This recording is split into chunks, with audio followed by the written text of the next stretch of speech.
to the KDFL Dynasty Football Podcast. It's me, Brett Steele, and joining us this week is Mr. Happiness, Jonathan Detroit Haynes. That's right. Well, Detroit Tiger shirt on. Yo, yo, yo. Let's go. I'm ready. I know everybody missed me. I got a lot of emails, phone calls asking me where I was last week. Tried to explain to them the new format. They're like, oh, okay. Well, that makes sense. So I'm back, everybody. So let's go. With that format, it means the Zinfo Smith is off this week. However, we do have his picks and we have his results from last week as well. So let's go ahead and get going. Troy, kick us off with what week that was in KDFL week 3. Yes, we start out with my River Rats heading to Hurricane to take on the Wampus Cats.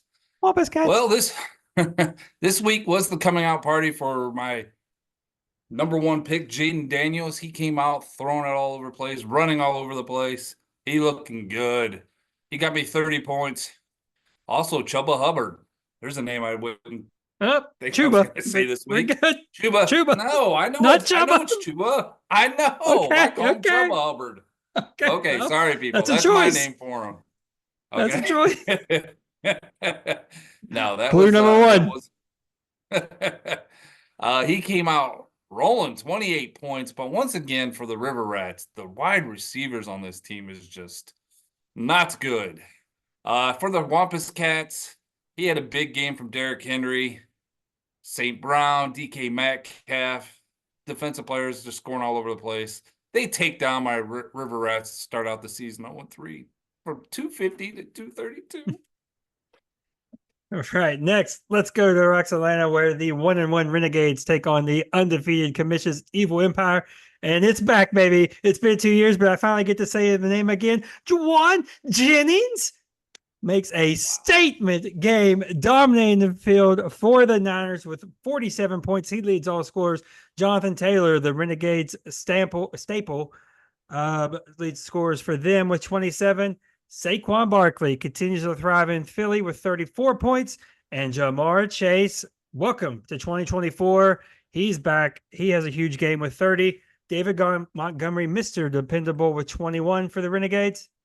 But it's not enough as the Evil Empire keep on rolling. They win big, 284 to 207. Next, we have the matchup that these guys probably didn't even know they were playing each other last week. Had no clue. The two least popular franchises in this league. I mean, it is what it is. They don't participate. Whatever. Take that for data. Anyways, the Cross Vegas Gamblers with the St. Almonds to take on the Sinners. I was gonna say they had some big performances, but they didn't even reach the Fildoza line. I guess Bo Nix looked all right. I guess I'll say my apologies to him for 1 week as he scored 19 points. Zach Moss had 21. Daniel Dimes Jones also with 21 points. For the Sinners, it was just a rough day overall. Stevenson with 0 points. Rashid Shaheed, 0 points. Jawan Johnson, 0 points. Just not a good week. As the Gamblers get their first win of the season, not even hitting 200 points, but they win anyways, 194 to 187. Right, we head to Nocatee next, where the Midnight Riders look to complete the Dunbar sweep in the division. They're 2-0. The Zen Masters at 0-2, looking to get their first win. Malik Neighbors continues to impress. This might have been the best wide receiver in the draft. He scores 28 for the Zen Masters. Calvin Williams continues to have the bell cow role in Los Angeles. He scores 32. Rashee Rice continues his great season as well with 29 points. And here he is. I would be remiss if I didn't mention Sam, MVP candidate Darnold with 27 for the Zen Masters. They looked like they had a chance in this one late into Sunday. Ricky Spillane with 21 for the Midnight Riders, and Kenneth Murray Jr. with 19 for the Zen Masters. But that championship pedigree proves to be too much as the Midnight Riders leave Nocatee with a victory, 246 to 209. Midnight Riders complete the division sweep. Next, we have the Lumberjacks heading to Dogtown as the Dobermans try to start out the season 3-0. Lumberjacks starting Andy Dalton comes out firing 28 points. Zach Charbonnet, 29 points. Uh, he started a guy that didn't even play on defense. He was out with a concussion, so that hurt him. As for the Dobermans, Josh Allen was looking great, 35 points. Dallas Goedert, 29 points. Joe Burrow, 28 points. Ernest Jones, linebacker, 22 points. The Dobermans scoring everywhere. They're off to a 3-0 season as they take down the Lumberjacks 244 to 206. All right, and it is the week 3 game of the week right here in Melbourne as the Melbourne Mega Powers host the Kanawha County Kings, and Brock Purdy with his best game by far of the early 2024 season with 29 points. Dak Prescott also played well for the Mega Powers with 32. Lamar Jackson is proving his worth with his new spot on the Kings with 27. Drake London with a touchdown in 2 straight games with 19 for the Mega Powers. Another new face, new place, Brees Hall with 18 for the Kings, and Zaire Franklin on the defensive side for the Mega Powers scores 19. But it's not enough. As it was in week 2, it is also in week 3. The Mega Powers lose a close one as the Kings pull off the victory 231 to 223. Kings improve to 2-1. Mega Powers fall to 1-2. And that is it for your KDFL Week 3 results. And Detroit, I believe you told me that we are off to the early start here in the 2024 season. And I believe you have some numbers for us to go over in the KDFL.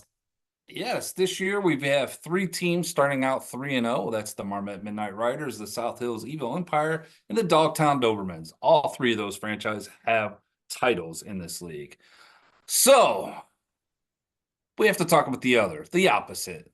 There's 2 franchises out there that are winless, and it's yours truly and your other co-host, the Zen Masters, that are 0-3. Okay, so the podcast is 1-8 right now, is what we're saying. Yeah, we're looking all right, good. Sweet. God bless this thing's a curse. I swear to God. Haven't been good. Haven't been in the playoffs but one time since we started this thing. I haven't playoff wins since we started. We have no playoff wins since we started this thing. Matt hasn't had a playoff win since he's been on it either. What? Curse. Sorry, go ahead. That's a curse. So I went back, looked in the history books, went to the old library. I had to get this all figured out. We have been doing this league since 2012. During that time, we've had 19 teams start out 0-3. How many teams do you think turned it around and made the playoffs? It's not unheard. It's not unheard of to do. 19 times? Yeah, 19 times. Let me go with this. Is a total guess. We haven't talked about this before. Shout out to myself. I came close last year. 3. That's a guess. Nope. 4. 4 times. The first one to do it was I was about to say the name, the person's name, was the Kings. They started out 0-3. They ended up finishing 8-5. Do you know the year or no? Yeah, 2013. Okay. That was the second year. Yeah. He goes to the title game that year. I can't remember. I'm pretty sure. Might have. I'm sorry about that. Then, I'm pretty sure. 2015, we had at the time the Nitro Neanderthals. Yeah. Which is the OG KDFL host. And then he did it again. He did it again with the same franchise in 2018. He started out 0-3, finished 6-7. And then in 2022, the Midnight Riders started 0-4, and they ended up finishing 7-7. Also, a little side note, Phil's only started 0-3 twice, and both of those years he made the playoffs. I'm sorry, I didn't mean to say Phil, but it was known. The captain is known to the pod. And the Lumberjacks. That's true. The captain is known. The pod father. Who do you think has started the season 0-3 the most in the KDFL? What franchise or / owner or whatever? Is it not? I mean, it's not the River Rats, I'm guessing. No, it is not. I've only done it once. Okay. Actually, that's not true. Me, is it? I kind of messed this up. Actually, it's been 19 times before this year. So I'm not counting. Okay. Well, you can't count them yet because we don't know if they're going to make the playoffs yet. Right. Yeah, you're right. You're fine. So technically, if I'm going to be surprised by it, Let's say the Gamblers. Incorrect. Is it me? You jerk. No, it's not you. It Okay. is not you. I You have only have done no it clue now. twice. I have You've no only clue. done it twice. It is the Midnight Riders. They have done it 4 times. Oh, Yeah. championships and deep runs can erase a lot of bad times. Man, there's some franchises in here that I forgot about. The Bell Yeah. Bounty Hunters. Remember Oh God. them? Navigate these names carefully, sir. Navigate these Yeah. carefully. These old The names. South Charleston Skadooshas. I have no memory of that one at all. That is the Bears franchise. Oh, okay. I had no And the memory of that one. Griffithsville Grinders. All right, Tris. All right, little as we just get it completely off topic, a little trivia for you. Do you remember the Mega Powers' original nickname? I do not. You know, I have a thing for the double letter thing, so it's gonna start with an M. Montrose Monsters? I don't know. Yeah. I'm Was so it? embarrassed that you think that's the creativity I could come up with. It I ain't even that much know. better. But the Montrose Masterminds was the original name. Oh, of course it had to do with your mind. It does. Brett's Speaking of mind. that, are you ready? Okay. Oh, what a Yeah, I'm transition! ready. Because we're the Yes. best at this. We're the best at this. What a flawless transition! Because we're going to transition into a Brett's Big Brain segment. Now, this was not mine. This was sent to me, and I'll reveal to you who sent this later. I'll reveal to you at the end of it. We're talking about, I like to think about plays that teams don't do that I think they should, right? Remember, you throw it to where only a wide receiver can get it. He's falling out of bounds. He throws it back to someone else. Gosh, yes. It happened. I forgot. Remember? I forgot. People forget that it happened like 2 weeks later. It was insane, actually. It wasn't a play, but the play happened. But anyway, more laterals. We need way more playing laterals. The Lions just did it, didn't they? Didn't the Lions do it this week? Yeah, yeah. Oh, it was beautiful. Oh, yeah. So things like that. So we came across this. This came across my desk. Tell me why this would not work. Tell me what is the problem here. Well, can I ask one question first? Right. Did it come from another owner in this league? It's possible. Okay. All right. It's possible. I'd like to guess who asked this. Yeah. Oh, it's gonna be great. It's a Punterooski. Okay. Tell me why this would not work. Why don't, when you line up for a punt, why don't the punter, I'm gonna mess this up. Why don't the punter not kick it initially, run up to the line of scrimmage and kick it right into a defensive player, and then it's a fumble, you get the ball. Punterooski. What is the That's not a fumble-rooski, though. No, not fumble-rooski, but if a punter-rooski. Like if it touches a defender, right? Isn't it live again? Right. Or it touches a receiving player? I think it has to be past the line of scrimmage, though. Well, yeah. It has to get past the line of scrimmage. So that's an issue. So if they're rushing you, yeah, you're gonna need a rugby punt, somebody that's close. You're gonna need to pick out your boy. I don't think it's that kickers are that accurate when they're punting the ball. They can't just drill it, dude, like a yard away. I think this is ridiculous. I'm surprised it didn't come from your big brain. It sounded like it should have. Yeah, that would be way too hard. It's worth a surprise element. I guess, but you're acting like the defender is going to be like stationary and he's just going to be standing there. It's a moving target. Yeah, it's not going to be that easy. So no, I don't like this. I don't like this. This is dumb. I'm worried. Hold on. Let me see. This, I'm sorry. Hold on. Let me see if I could get it to play. I might not be able to. These are trick plays that don't exist. The punterooski. So it's a fake punt where the punter doesn't punt it and he starts running. Right when he gets to the line of scrimmage, he punts it as hard as he can straight into a defender on the other side of the line of scrimmage. It's just like a fumble that they can just grab. I don't have a name for this one. That's it. Basically, the court. I said it right? Yeah, did you hear it well? Yeah, I could hear it. Okay, good. It's stupid. I love it. It would surprise. But you're also not even factoring in, okay, so much is not being factored in. It could go anywhere, so the defense can still recover this thing. It's not a guaranteed. What brain of the KDFL do you think submitted this? I'll give you 2 guesses.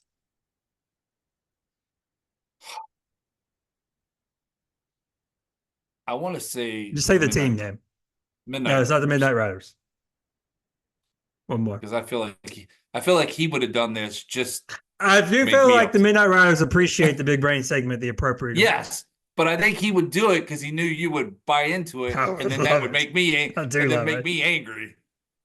I Because do Mike love it. is that genius that we do something. I did say I was supposed to share this last week, and I forgot. And then I said, "Perfect, Detroit's this week, so it's going to be amazing to watch him get pissed." Because I think Matt might be like, it's possible. Yeah. All right, one All more right. guess. So my last guess is going to be Kanawha County Kings. It is not. It is in fact one half of the brains of the Elkview River Rats. Keith Sean. What?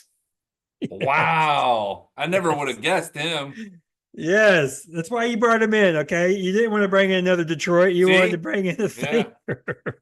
That's right. I like it. Shout out, former super fan Nah. Keith, now super GM Keith of the Elkview River Rats. As we make our slowly rise. That's right. That's I'm right. kidding. 2029 Right. can't get here quick enough. By the way, people, that is a running thing. Please, if you find anything interesting that is Brett Big Brain esque, please send it to me. Yeah. We'll go over it on the air. It's like my favorite thing to do. Now, let's talk about real quick, and we'll go into KDFL Week 4. How about let's talk about the state of the Lions. Did y'all get away with one? I saw some stuff because I was pretty busy, but I saw some stuff that you guys got away with some stuff. Oh, yeah. We definitely got away with the 2-minute warning thing. Okay. I But, think that's what it was. But here's the thing. We got away with it, but I also think a lot of players had stopped playing on that play. Like some of the linemen stopped. I think That's Goff what I even saw. kind of, Yeah. I even feel like Goff kind of was just like, all right, I'm just trying to throw to get rid of it because the rushing and the whistles are blowing. But they shouldn't have stopped the clock because we had snapped it before the 2-minute warning. And it was a turnover? Yeah, well, he like threw it into a guy's helmet and would have was it like a pick ran it six? back for a pick six. Yeah, Okay, that's what I thought.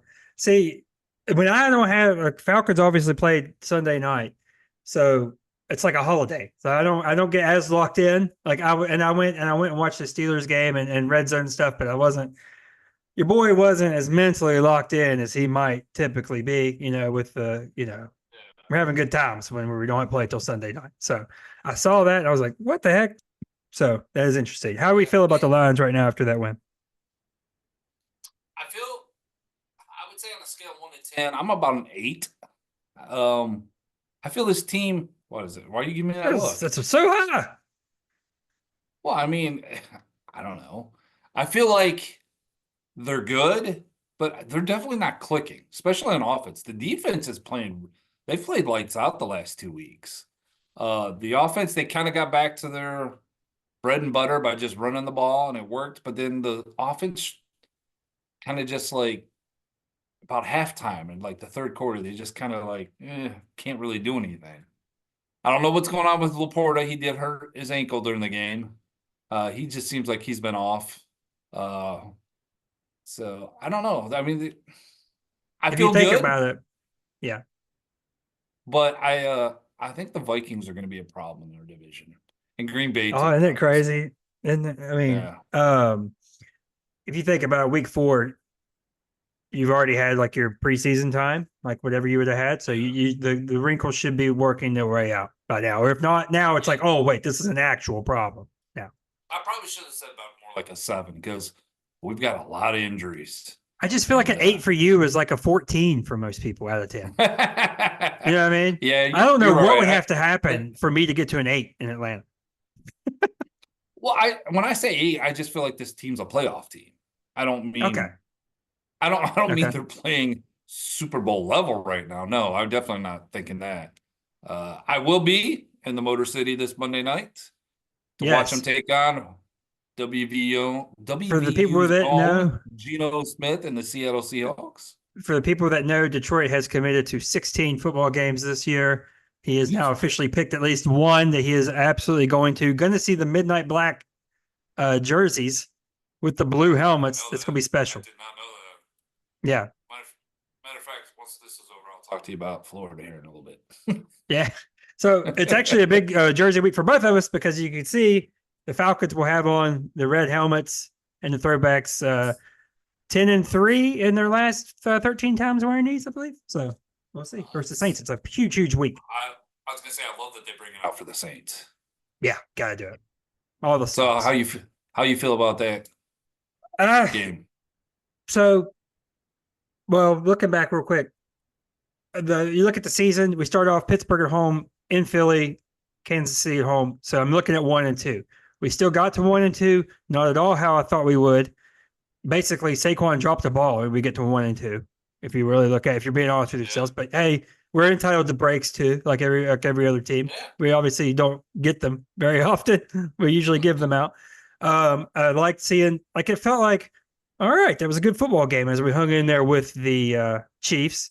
No PI call on Pitts was tough. And then the run play was fine. If we go back and watch it, Algier just misses his block. He's supposed to block Bolton.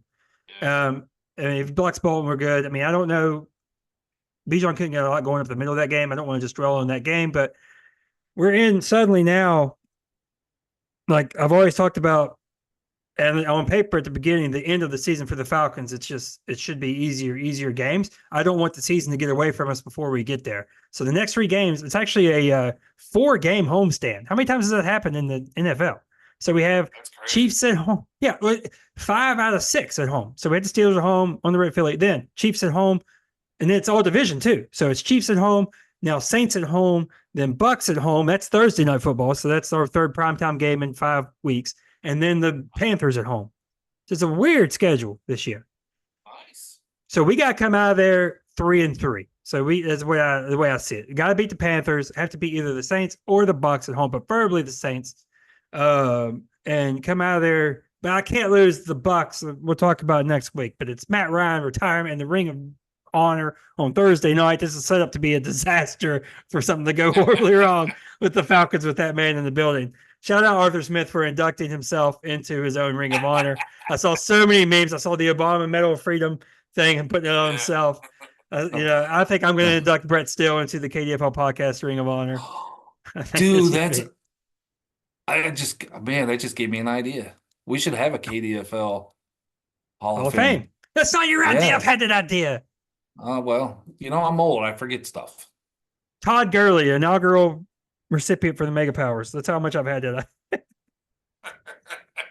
It'd be funny, Hall of Fame. It would be funny to explore that more and actually do something up with it, like a website or something. It would be great.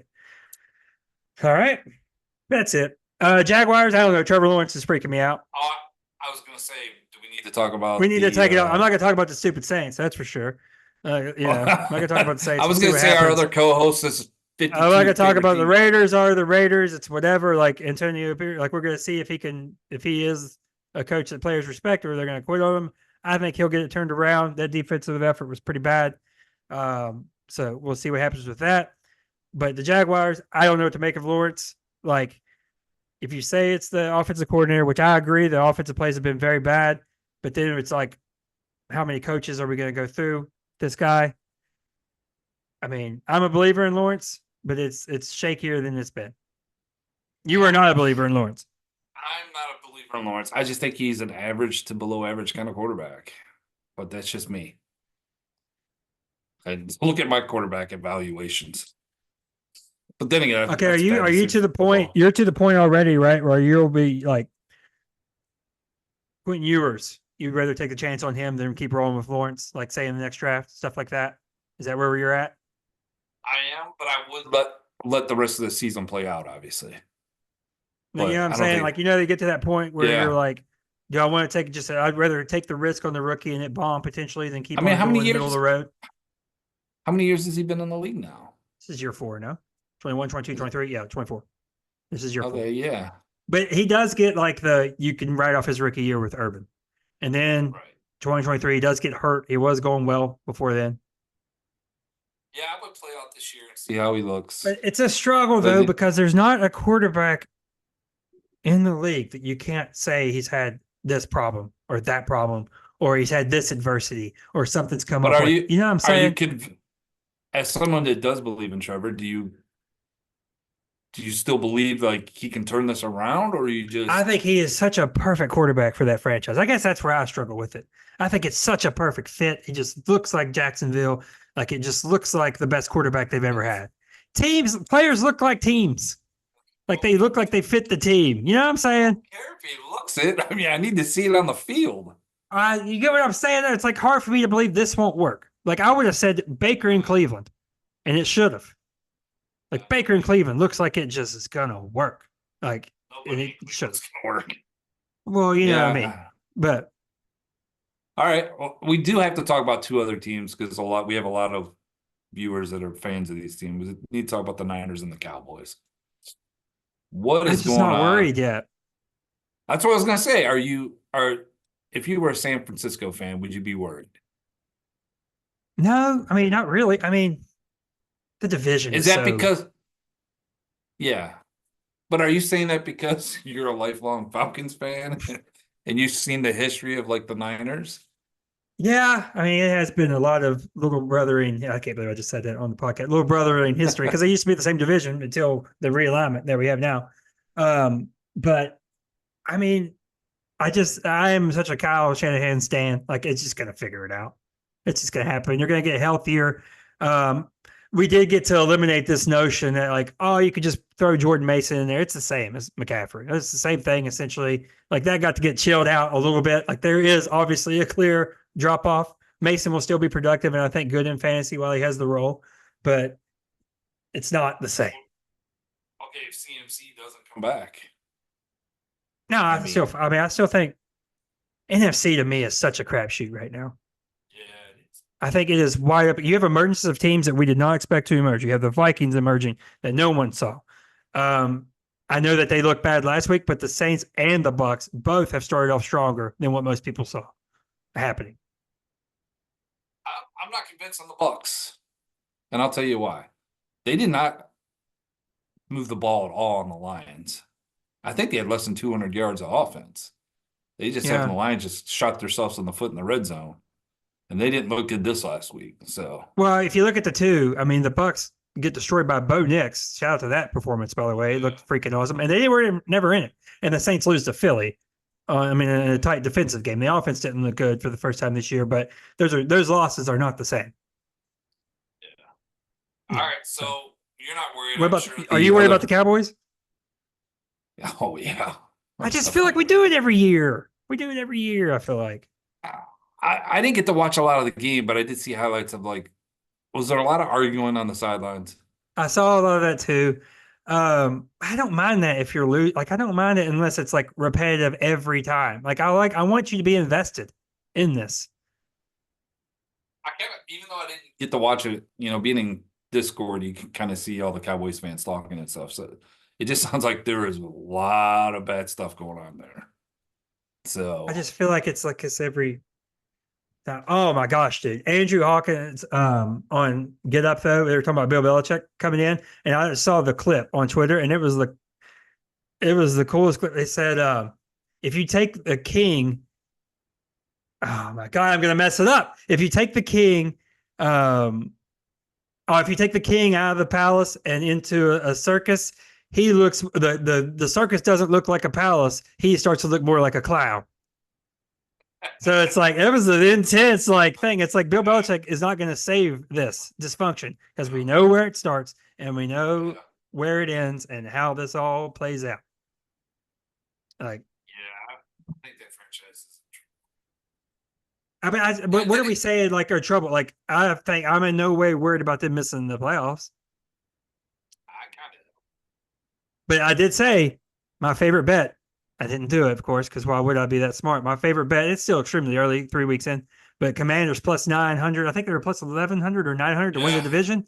Don't hate it as much now, especially with the Eagles' injuries. Cowboys looking a little shaky. 7 teams. I would be worried as Cowboys fan.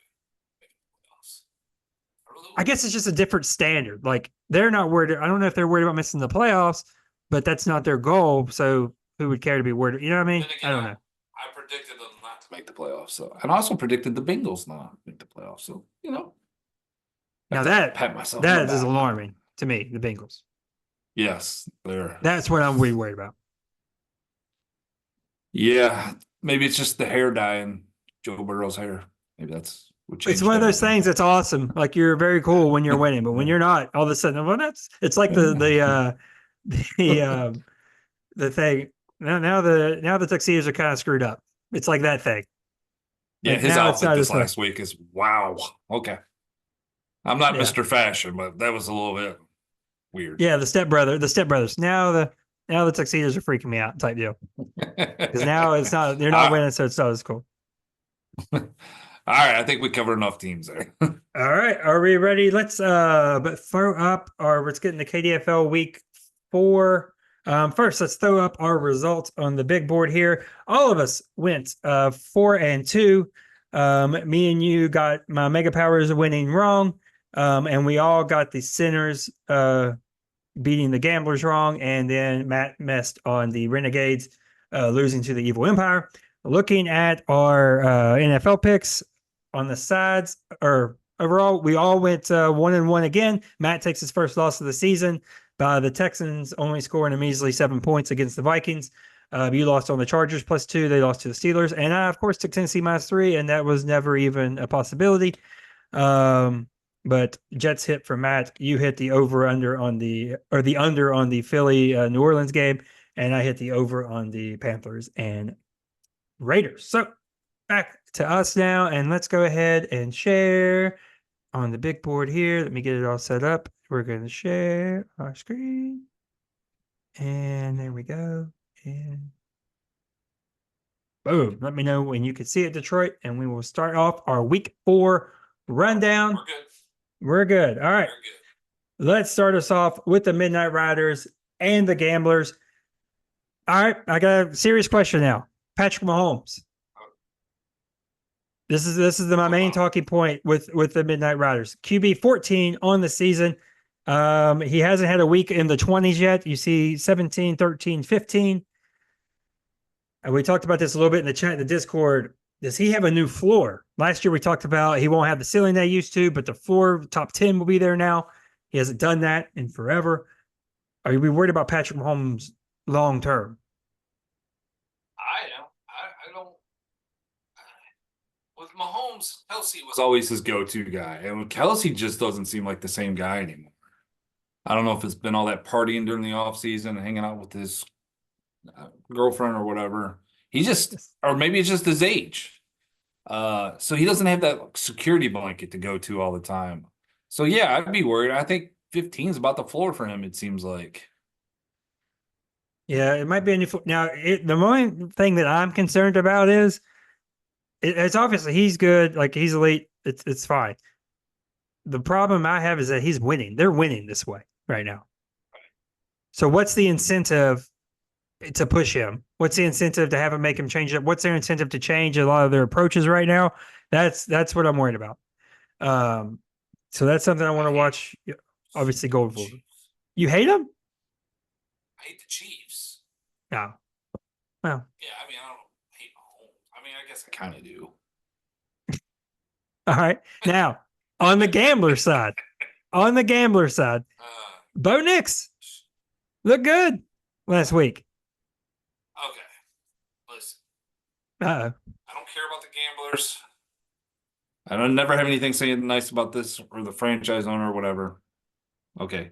Doesn't matter. He doesn't watch. He doesn't participate. He ain't going to see this anyways.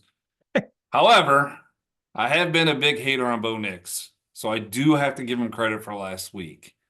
However, I want to see him in New York against that Jets defense. I want to see how he handles that to see if he really is starting to turn the corner. So that would be a big test for him. Okay. All right. Going to the predictions. The Zen Masters Matt has the Midnight Riders getting the win. What say you? Oh yeah, I definitely go with the Midnight Riders here. I don't think it's going to be close. Gamblers, they hover about 190 anyways with their scores. So I think the Midnight Riders will have that before Sunday night games. So all right. I am going to go with the Midnight Riders as well. Next up, let's go with the 3-0 Dogtown Dobermans taking on the 1-2 Sinners. I got problems, Detroit, buddy. All right. I got problems. I don't want to say it on the podcast, but I got problems because Rashad White, is getting impeded on, and it's happening at a rapid pace with Bucky Irving. So, I mean, I'm looking at this. This is the main thing I want to talk about. Rashad White's not a very efficient back, but he was getting all the work and a lot of the receiving work. I think Bucky Irving's at like 30% snap count. Rashad White is still at 70%. But what have you seen from Bucky Irving? How long do you think it will be until Bucky Irving actually becomes the guy in Tampa, if it's coming? I think it's coming. I think it's starting to happen. You saw him last week. He looked pretty good. He is a little banged up though, so it may take a little bit longer. But I'm liking what I've seen from this kid. I saw him a little bit against the Lions. I said they didn't do a lot, but he still, when he got a couple of those touches, I thought, all right, this guy kind of looks like a running back. Yeah. Even though when I'm looking at these stats, it says 3.1 per carry. But you can still see when you see it's the eye test right now. We're at the eye test part. Yes. So I think he's definitely going to end up being their RB1. It's very nervous. And only I would torpedo my own players' trade value on the podcast that we have about the league. But the people that follow this already know that that's happening. The people that don't know that that's happening aren't listening to us right now anyway, is my theory on that. All right. So on the center side, this is a very weird situation. Rhamondre Stevenson with 0.3. Obviously, we don't think that's going to hold up. But, I mean, how well of a game? Let's say he's projected for 15 points versus San Francisco. Will he hit over that or under that this week after coming off a 0.3 performance? I'm sorry. How many did you say? 15. 15? I think he's going to be under. He only got, I think it was 6 carries last week. New England they're garbage. So I think they're going to fall behind early. So I don't see him getting a lot of touches. So I definitely going to take the under on that. I'm just thinking if he could dump off his way to getting it. I think I have to agree with you. I think he might go under it as well. But if he got it, it would have to be for, dump offs and garbage time, things like that. But if the Niners so banged up, I don't know that they're just going to, beat the brakes off a team and be done with it. So very interesting to see. The Zinfo Matt Smith has chosen the Dobermans to win this game. What say you, Detroit? Yeah, I'm going to go with that. The Dobermans also. They're going to start out the season 4-0. And don't look now, everyone. We were talking about they were only a 3-headed monster team. It looks like they're more than that. They're going to be a problem. Won't be a problem. Next up, thing to watch here. Alvin Kamara not practicing today, so that could be interesting going forward. Little tidbit there. Next, we will go to Melbourne, where the 3-0 Evil Empire, the Commission's Evil Empire, are taking on the 1-2 Melbourne Mega Powers. Let's look at it first. I'm trying to see what I want to attack here. We'll go with Juwan Jennings. Now, Ayuk has struggled. A lot of people have tied that to training camp. He is projected right now 13 points. We'll keep doing this with this theory, with this stuff right now. Juwan Jennings over under 13 points this week as the same matchup we just talked about with the Patriots and the Niners, Detroit. I think it's going to be over. Obviously, it's not going to have, a 40-some point game? 47 points. So I think he's going to have another touchdown this week. I could see him about 15, 16 points. It looks like him and Brock had a nice little connection going there. So I can see that keep going. Yeah, I think that because you got to figure Ayuk's going to get Christian Gonzalez, I think, more than likely. So that he'll be pretty much under wraps. So I could see 13. I mean, you got to get 5 catches, 80 yards. You're good. Yeah. So I think he could do that as well. On the Mega Power side, we got some injury problems right now. We got a lot of concussed heads right here. Devonta Smith and Trey McBride still projected points right now, but I don't see them playing. I don't see either. I'd be surprised if either of them played. It is their first concussion, so maybe that changes things up. But I have a player that I want to talk about because I think he is going to get his first start for the Mega Powers this year. It is Mr. Rome Odunze. He had a huge breakout game last week. He is only projected, he had a breakout game, 23.4. He had 6 catches, a touchdown, and 112 yards. He's only projected for 11. So give me an over under Roma Dunze on the 11 points. Well, I just pulled up his thing. His targets were 4 in week 1, 5 week 2, and 11 last week. Even if he got about 7, I think he could reach that. I like the Bears this week too. After the Rams got that big win, come back against the Niners. I'm going to say over. Yeah, I'm going to tell I don't you know why. more than likely, once Devonta Smith gets rolled out, it's going to be Roma Dunze. I got a lot of the same player right now. I feel like I could go between Shakir, Dunze, JSN's in there right now. I don't know if he'll stay.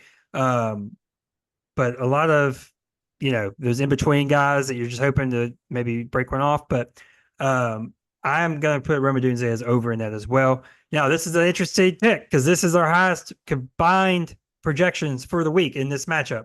So the Zinful Matt Smith has went with my mega powers. Detroit, what say you?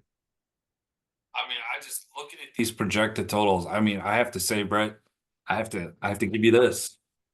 Yeah, I mean, it is I'm beautiful. It's beautiful on paper. Beautiful. We're gorgeous on Yeah, paper. it's beautiful. We're like a Seeing filtered Instagram model right now. The Evil Empire is 3-0, and you're 1-2, and yet you're still like a 4-point favorite. That's beautiful. It's an Instagram filter team, is what it is. It's like the stars are aligning for you. So with that said, I'm obviously going to take the Evil Empire. As we say, 1-2. I am going to roll with my mega powers as well. I have to stay true. All right, let's go. Renegades and Wampus Cats. Just pulling these out here. Garrett Wilson. I've seen a lot of people have taken the shine off of him, where he's still good. Obviously, he's a very talented player, but they're not thinking that they have the Chase Jefferson Lamb guy that they thought it's possible. So he's going to get Surtain this weekend. So that's going to be tough, you would imagine.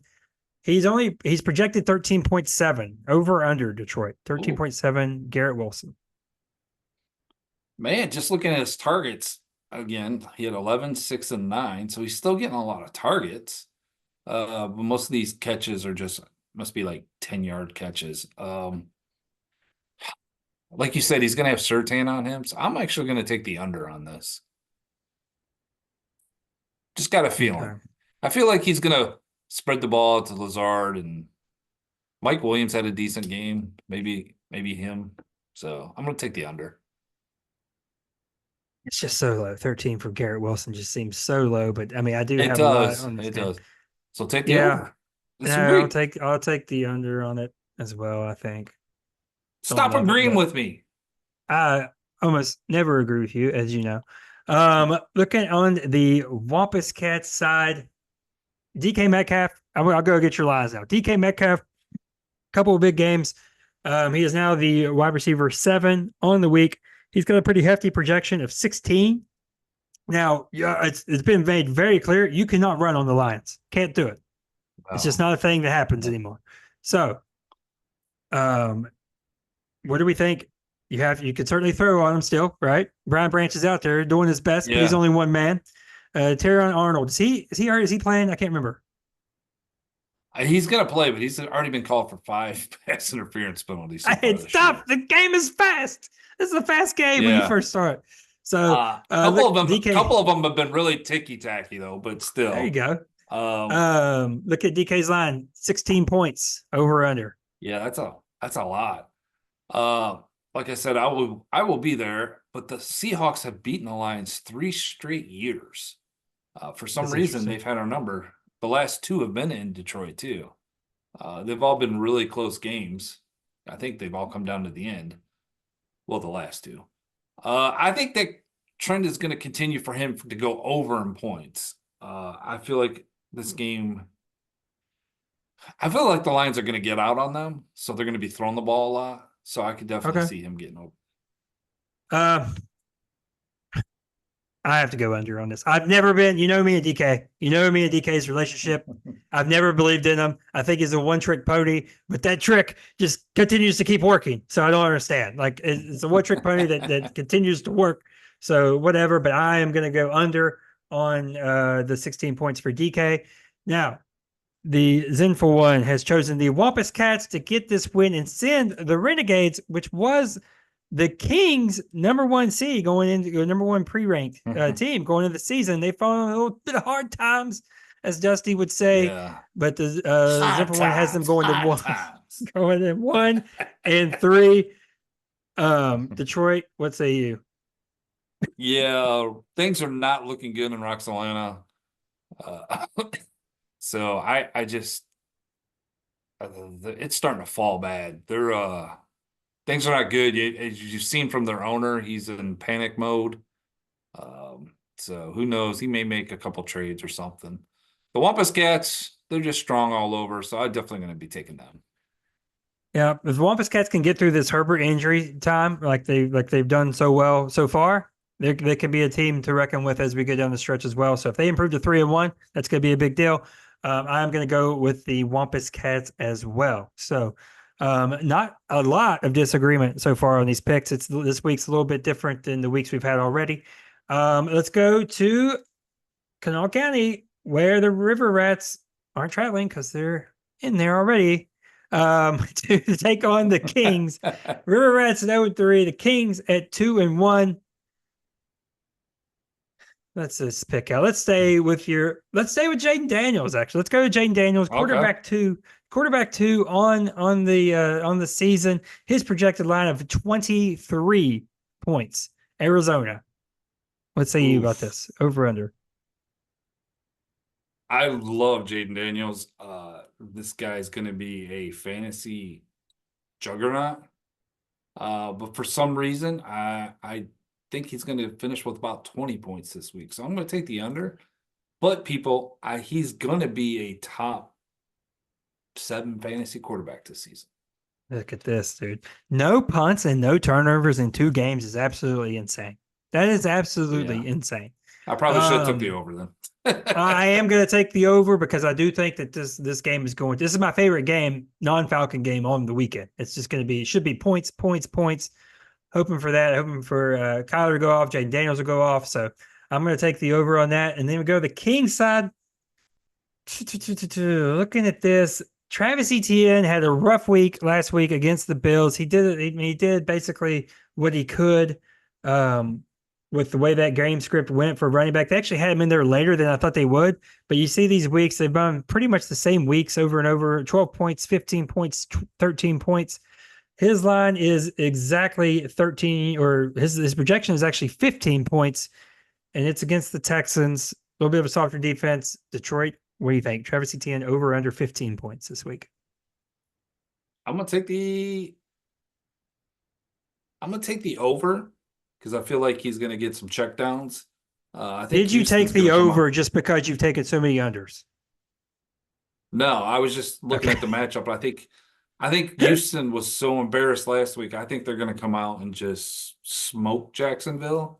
That's a good point. I think Jacksonville's they're gonna be playing from behind. So I think there's going to be a lot of dump off passes. It's a great point because of the Jaguars and the Texans, only the Texans were embarrassed last week. As the Jaguars got humiliated on Monday night. Well, I will say it's what but we know the Texans are going to be decent. We know. Right. I mean, the Jags are just trash. So trash. I'm gonna say I'm with you. I'm not with you, but I will take the under on Etienne's line of 15 for whatever reason. I don't know. I don't know if it's the game script. I don't know if it's Tank coming in and getting a little more carries, but I do think he'll come in a little bit under there. This projection, the Kings are projected to win by 30. The Zenful Matt Smith has taken the Kings to get that win. Detroit, are you ready to take and predict the River Rats' first win of the season? Okay, so I just wanted to point this out about my franchise. I hinted at it earlier. The wide receivers has just been killing this franchise. It's been killing us for a while. Week 1, best week I had all year. 10 points, 9 points, 24 points from my wide receivers. 24 is because of Jamison. Week 2, I had 2 wide receivers score me 0 points. I ended up with 16 for the week. Last week, 9, 5, and 1. So as you can tell, that is not good production from your wide receivers. However, this week, I'm hoping Jordan Love comes back to get Watson going. I picked up Tutu Atwell. Maybe he can duplicate what he did last week. I don't know. J-Mo's going to get some points. I think things are going to be different. And I'm not losing to that piece of crap in Kanawha County, Mr. Tim. He's a fraud. We are taking the upset this week. You're going down. Hey! I absolutely love it. But with that being said, of course, I'm taking the Kings. But amazing pick. Detroit calling the shot with the River Rats. Now, we go to our week 4 game of the week, and it is almost a quintessential loser leaves town matchup with these two right here. We have the 0-3 Zen Masters taking on the 1-2 Lumberjacks. Let's look at the Zen Masters, and there's only one person to talk about on this team right now. God. It is Mr. Samuel Darnold. Gotta be the favorite for comeback player of the year at this point, which we talked about in the preseason show. Quarterback 4 on the season. Oh. He's got to be creeping up MVP odds, some people are even saying. He's projected a whopping 17 points against the Packers. Detroit, is this the week Darnold comes back to earth, or does this ride keep on rolling? I think this ride's going to keep on rolling because I think Minnesota's for real. I think him and Jefferson, I mean, they got a nice core going there. I said core. That didn't make sense. Anyways. I like it. I think it's going to continue. I don't want to jinx this for my Lions, but I don't completely believe in Sam Darnold. Okay. Yes, he's playing great, and I think he's going to get Minnesota probably to the playoffs. I just don't think he's going to. I don't know.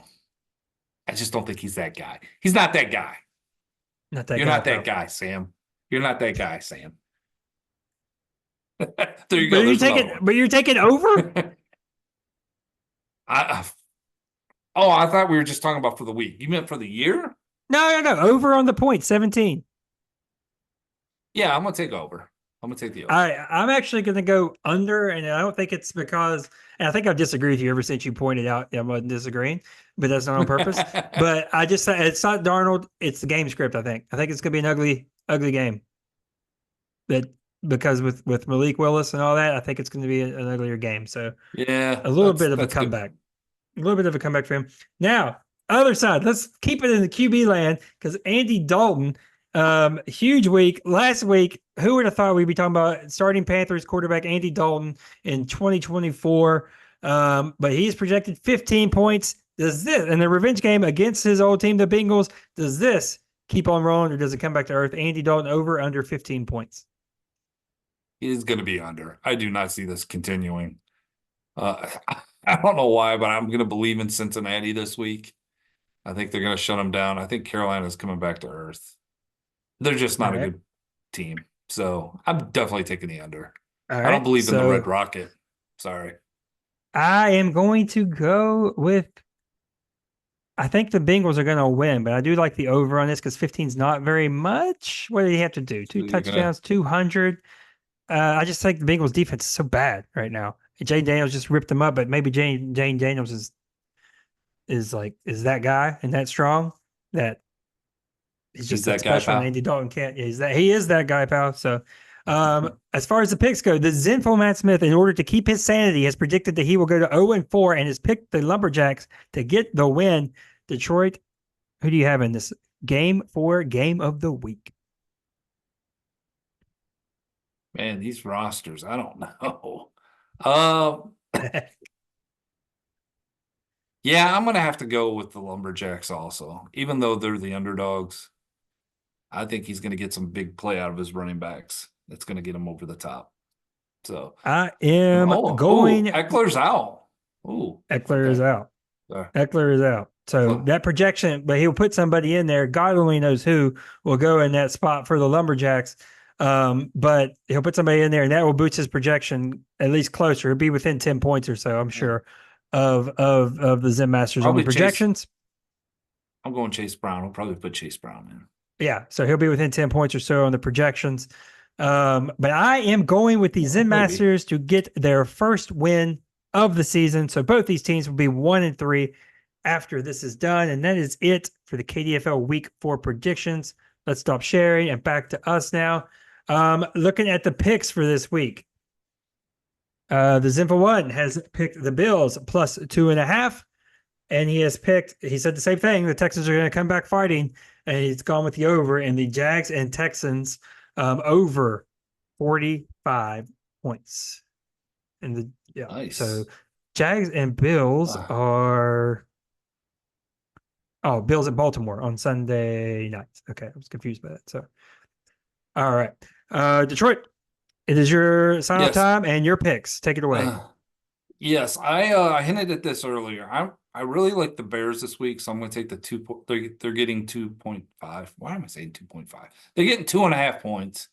The Rams had that big emotional comeback against San Francisco last week.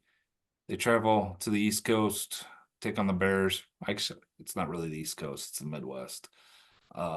Anyways, I think the Bears, they're going to get this one. And then I took your Saints and Falcons. I feel like this is going to be a lot of points in this game for some reason. And the over-under is only 42.5, so I'm taking the over. I am rooting for your Falcons because I do not believe in Derek Carr. A pure Derek Carr root against. I had to get that out there. So with that, it was great to be back this week, everybody. I guess I'll see you in 2 weeks unless they need me to fill in next week. Otherwise, I'll see you then. Brett, you suck. All right. And look at the matchups. Look, Dallas Cowboys need a get-right game. What better team for them to beat up on than the New York Giants on primetime? It seems so made for them to just go out there and hang up a lot of points. So give me the Cowboys minus 5.5. And then I do agree with you about Bo Nix facing this Jets defense. I think it's going to be an ugly game. I hate, this is so few points, but whatever. Give me the Broncos and the Jets under 38.5. So that is it for the show this week. For the Zinfo Matt Smith, for Mr. Jonathan Detroit Haynes.